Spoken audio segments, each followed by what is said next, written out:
vamos dar início a mais uma videoaula do curso livre de extensão de Introdução ao Arduino, com ênfase em aplicações científicas e tecnológicas. Nesta aula 5, estudaremos sensores, atuadores e os dispositivos de entrada e de saída.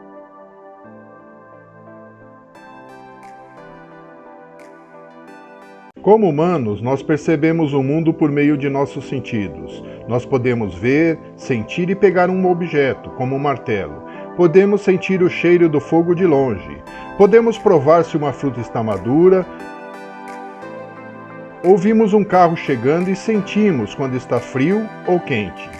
Esses são nossos 5 sentidos: visão, audição, tato, olfato e paladar. Usamos muitos aparelhos, como carros, celulares, eletrodomésticos e computadores.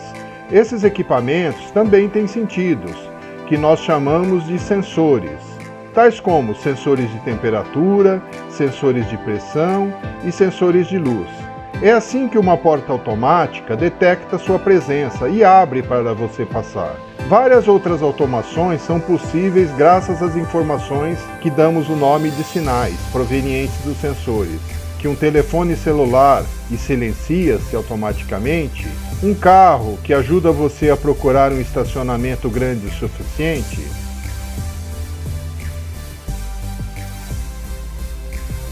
Cada vez mais produtos utilizam uma gama de sensores para saber o que queremos fazer e se tornar produtos melhores para isso. Carros que veem um pedestre freiam automaticamente se você não fizer isso a tempo. Consoles de jogos que sabem que você quer acertar aquela bola no jogo virtual. E aparelhos de saúde que avisam um médico quando necessário. Isso tudo melhora a nossa qualidade de vida e amplia as potencialidades dos seres humanos.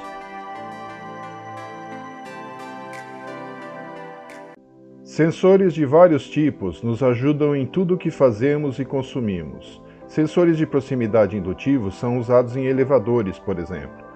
Sensores de proximidade capacitivos são muito usados para detectar líquidos e dielétricos, principalmente em automação de processos industriais. Sensores fotoelétricos são usados em nossas casas e em diversas outras aplicações. Mas quais são os princípios de funcionamento desses sensores? Sensores indutivos podem detectar alvos em distâncias de 0,5 a 40 milímetros. Eles podem detectar somente alvos metálicos, que podem perturbar o campo magnético gerado por esse tipo de sensor. Quando um metal ferromagnético, que, numa explicação simples, é aquele que sofre influência de um campo magnético, entra dentro desse campo. Esses sensores emitem sinais digitais, portanto, podem indicar ou não a presença de um objeto metálico dentro de seu campo de atuação. Desta forma, funcionam como uma chave, normalmente aberta ou normalmente fechada, detectando ou não a presença do objeto.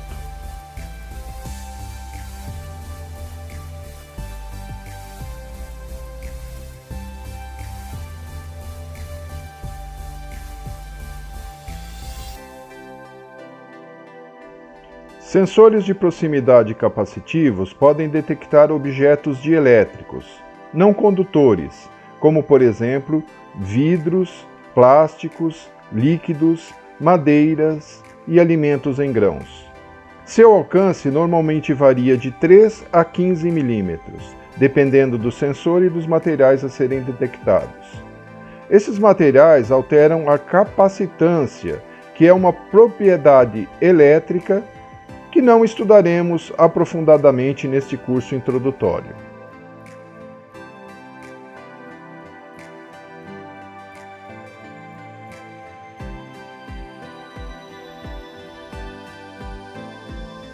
No exemplo mostrado, vemos um dispositivo separador. Se o líquido for detectado na caixa, ele passa normalmente. Se estiver vazia ou com nível inferior, o atuador empurra a caixa para fora da esteira. Sensores fotoelétricos permitem ampla faixa de detecção de 1 milímetro a 25 metros ou até mais. Eles operam pelo uso de um emissor que transmite um feixe de luz para o receptor. Quando a passagem de luz é bloqueada, é detectada a presença de um objeto. Portanto, esses sensores emitem sinais digitais, funcionando como uma chave. Em locais com grande variação de luminosidade, normalmente têm que ser regulados ou programados para operar em 2 ou mais níveis de luminosidade. Existem várias formas de se classificar os sensores, mas uma bastante comum é com relação aos seus sinais, sinais digitais e sinais analógicos.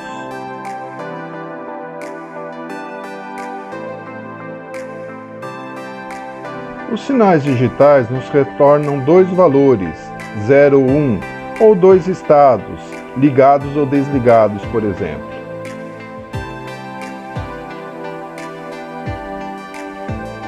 Um exemplo bastante comum de sensores digitais é uma chave.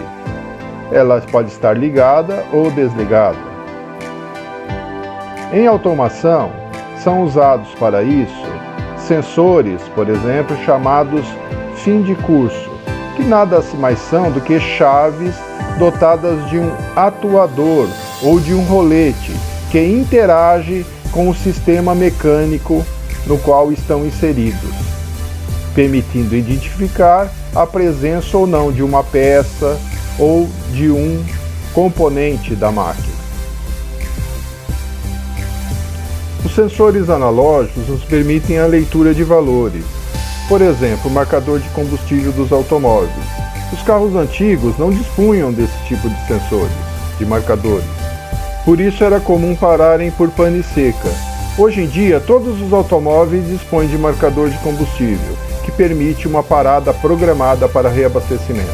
Sensores analógicos somente são utilizados em processos industriais, por exemplo, no monitoramento da temperatura de um forno, que em alguns casos precisa ser bastante precisa. Existem diversos outros sensores industriais, termopares para medir a temperatura, de pressão, de umidade e de proximidade, que medem distância. Outra forma de se classificar os sensores é em ativos, são aqueles que emitem uma corrente elétrica própria quando excitados, e os passivos, que necessitam de uma fonte externa.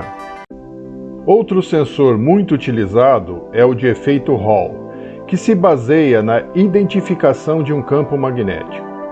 Diferentemente do sensor indutivo que vimos, neste caso, o campo magnético provém do objeto a ser detectado, produzido por um ímã, colocado em local estratégico. Devido às suas pequenas dimensões, baixo custo e facilidade de utilização, sensores de efeito Hall são muito utilizados atualmente. Por exemplo, em veículos com sensores de velocidade em rodas, virabrequim, etc. No exemplo mostrado, uma placa condutora de estanho permite que a corrente elétrica flua normalmente.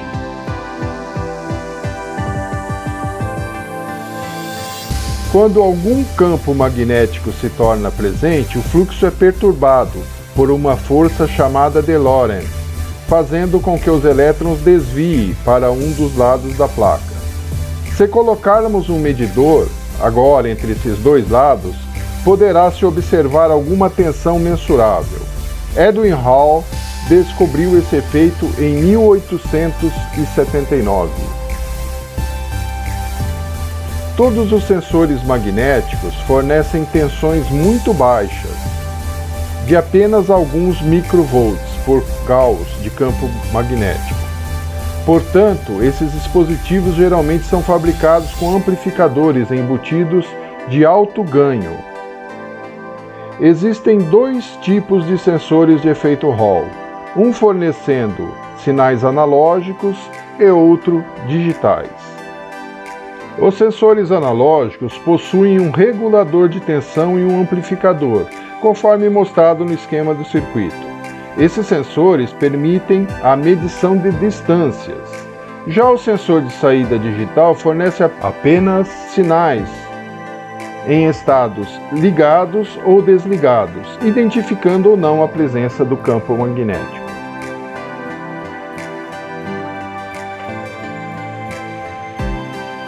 Mesmo no caso de uma onda digital, uma onda quadrada, sinal que pode ser facilmente utilizado para calcular a velocidade em RPM de um eixo, quando associado a um processador, como por exemplo o do Arduino, podendo também ser convertida pelo próprio processador em velocidade linear, por exemplo, metros por segundo, de acordo com o sistema mecânico que está sendo monitorado.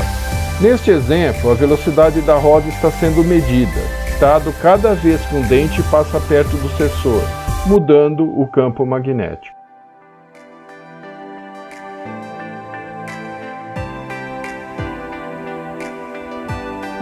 Atuadores são dispositivos que convertem energia elétrica, hidráulica ou pneumática em energia mecânica.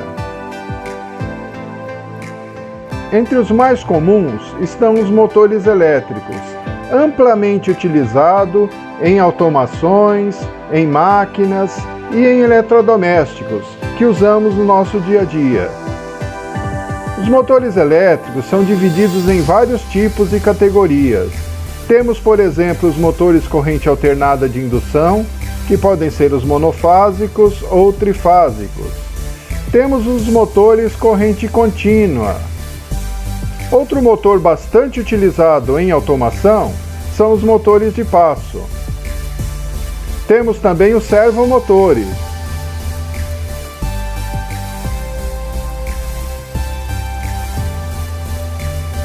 Outros atuadores são os motores hidráulicos e os cilindros, tanto hidráulicos como pneumáticos.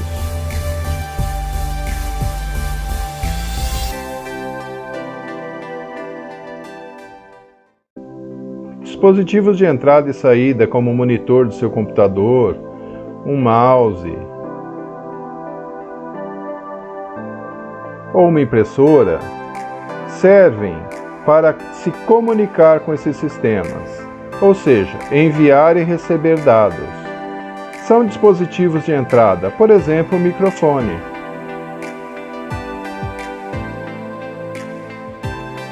Um teclado.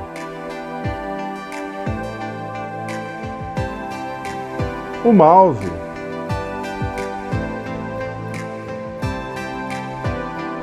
Um scanner.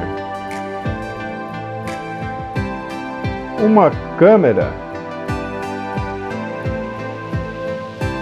uma caneta digital,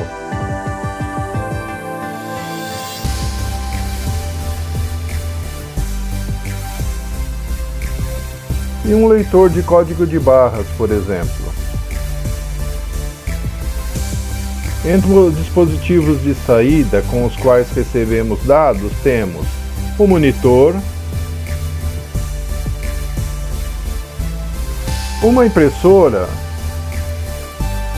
um alto-falante ou uma caixa acústica, um plotter ou impressora,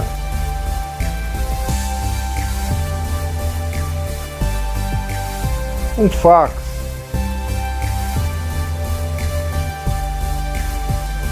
um fone de ouvido,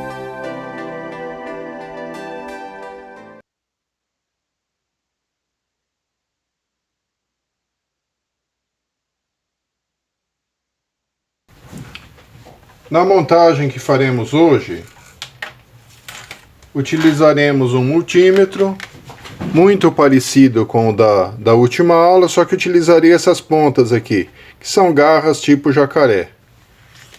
Utilizarei a placa Arduino Uno, juntamente com o seu cabo,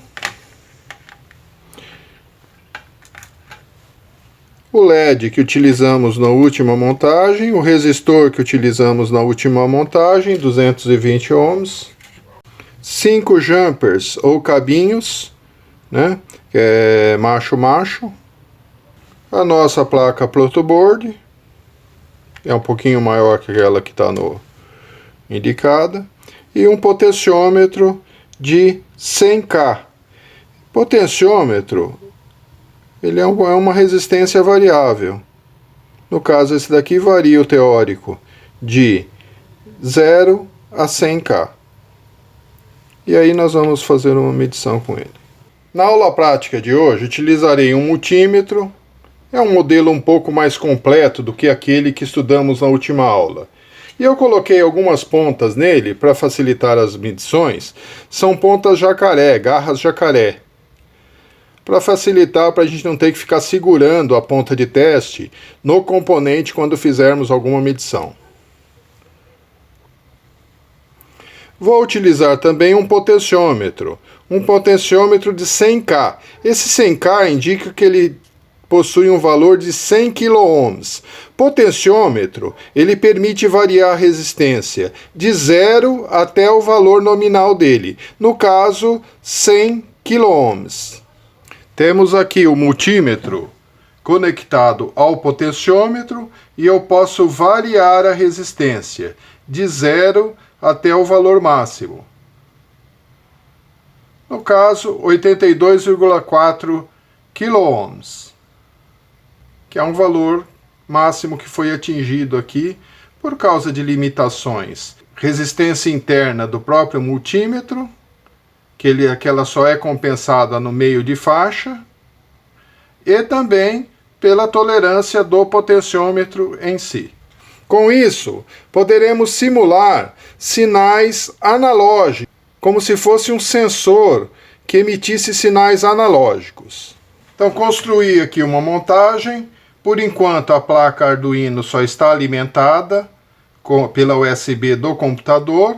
Eu tenho a saída dos 5 volts indo para o primeiro terminal do potenciômetro, saindo pelo terminal do meio, do potenciômetro, indo até um outro ponto da protoboard, entra no resistor, do resistor sai tanto para o positivo do LED, como esse fio branco está entrando na entrada analógica 0, que eu quero medir uma entrada analógica.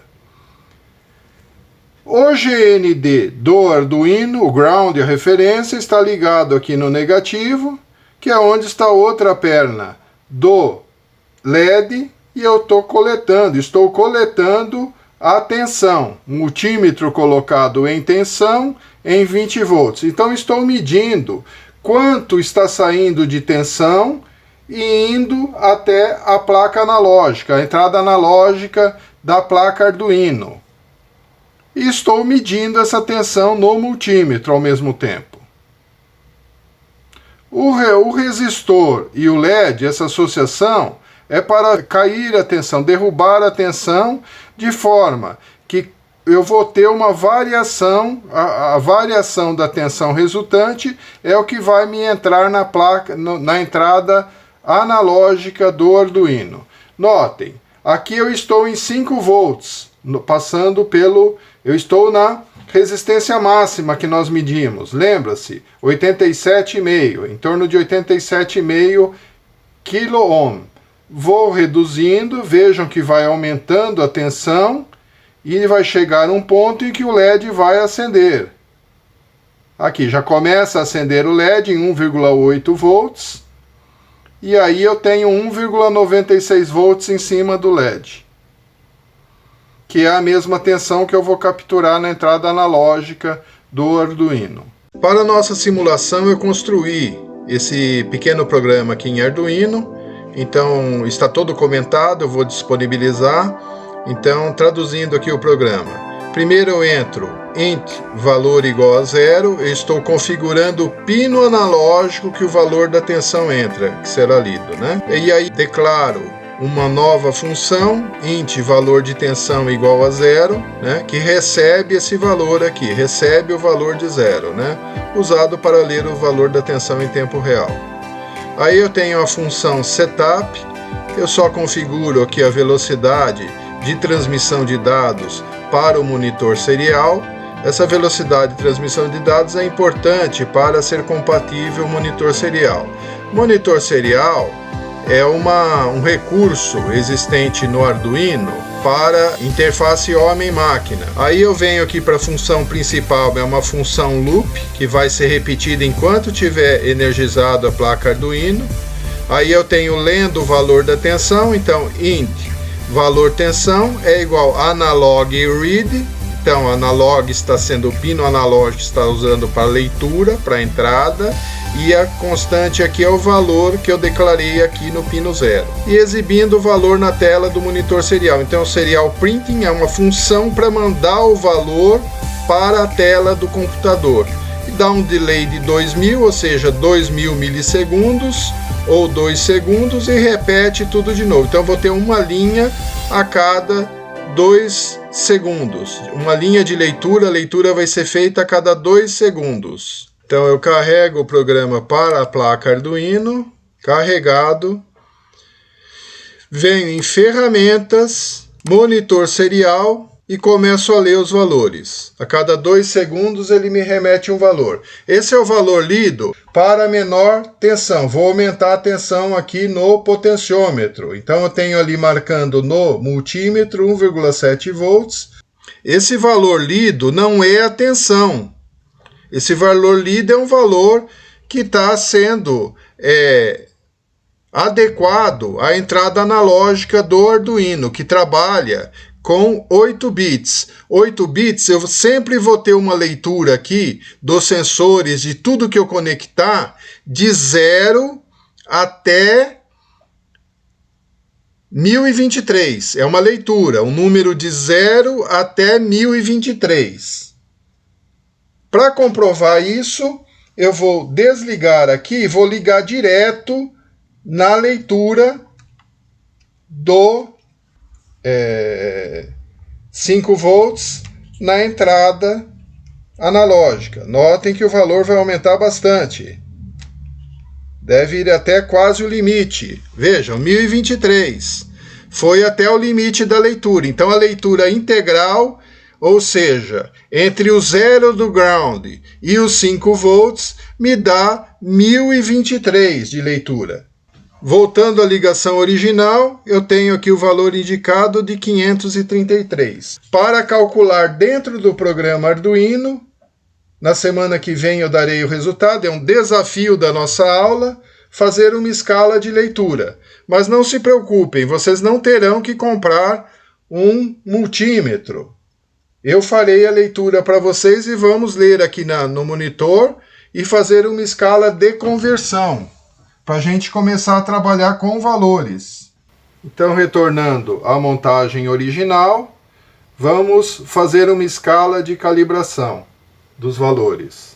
Então, eu tenho que no Arduino, tenho que na porta analógica 0, eu tenho uma leitura. E eu tenho a leitura no multímetro, que é a minha escala de conversão em volts.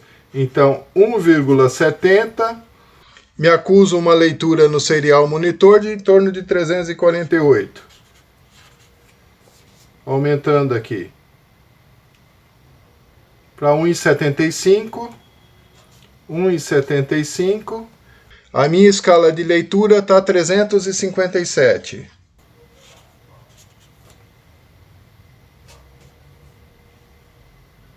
Vamos a 1,80. 1,80. Minha escala está em 368. Toda vez que a gente pega um sensor, podemos até usar. Existe um arquivo chamado biblioteca, que me faz essa conversão automaticamente. Mas se eu precisar de muita precisão, porque cada sensor tem suas características próprias, e normalmente sensores em Arduino, eles não vêm pré-calibrados de fábrica. Tem uma leitura de 380. Vamos a 1,90. Então, conforme estava falando, se você precisa de uma grande precisão no seu projeto, na sua aplicação científica, tecnológica, aqui não está dando Aqui já está muito sensível, não estou conseguindo, mas vai 1,95. Eu tenho uma leitura de 402.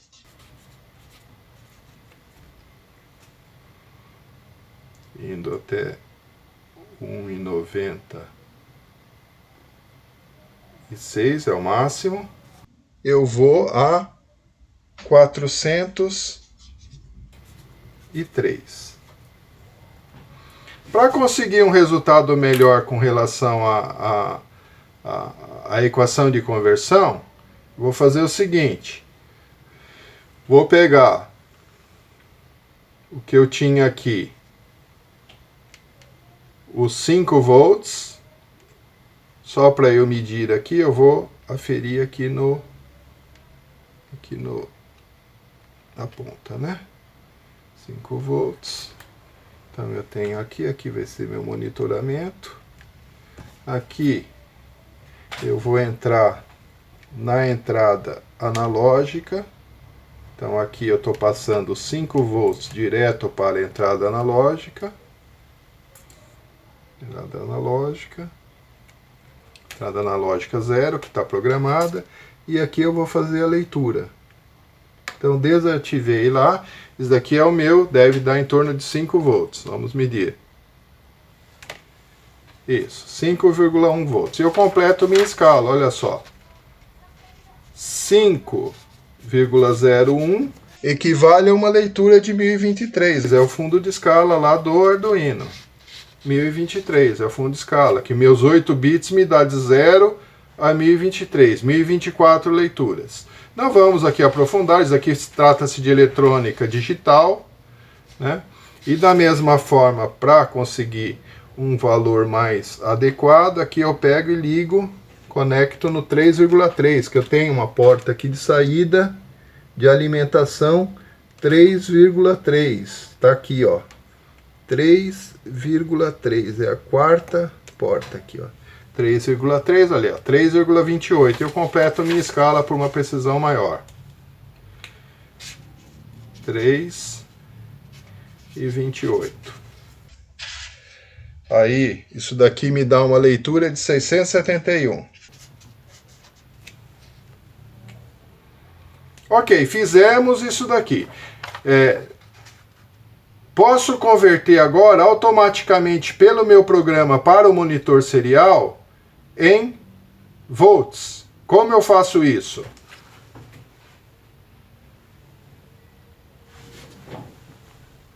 Para dúvidas, discussões, troca de informações e aprendizagem colaborativa sobre o conteúdo ministrado nesta aula, utilize o fórum disponível no ambiente virtual do curso no Moodle. Até a próxima e bom estudo a todos!